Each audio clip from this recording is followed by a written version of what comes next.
Ang waterworks system sa Talisay ay isa sa mga pinakadakilang pamana ni Jose Rizal noong siya ay ipinatapon sa Dapitan. Ito ay hindi lamang isang simpleng kanal, kundi isang kahangahangang gawa ng engineering na nagpakita ng kanyang malasakit sa komunidad. Mas noong dumating si Rizal sa Talisay, ang kanyang lupain sa Dapitan, napansin niya na ang mga tao ay nahihirapang kumuha ng malinis na tubig.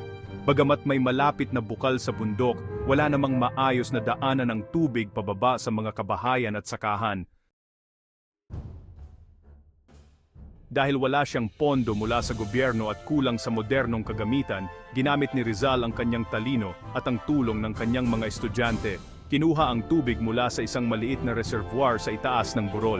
Dahil walang bakal na tubo noon, gumamit sila ng mga laryo at apog na hinaluan ng pulot o molasses para magsilbing semento.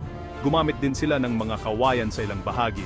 Ang kanyang mga estudyante, ang kanyang little boys, ang tumulong sa paghuhukay at paglalatag ng mga tubo bilang bahagi ng kanilang physical education at pagsasanay sa paggawa.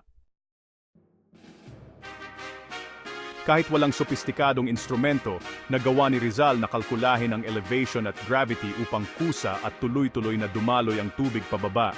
Naglagay siya ng mga settling tanks upang masala ang dumi at maging malinis ang tubig pagdating sa gripo. Ang sistemang ito ay hindi lamang para sa inumin. Ginamit din ito sa irigasyon ng kanyang mga tanim na abaka at niyog. Noong binisita ng isang Amerikanong engineer na si Mr. H.F. Cameron, ang dapitan taon matapos mamatay si Rizal, laking gulat nito sa nakita. Sinabi niya, ito ay binuo ng walang sapat na pondo, walang sapat na kagamitan, at walang suporta. Ngunit ito ay gumagana ng perpekto.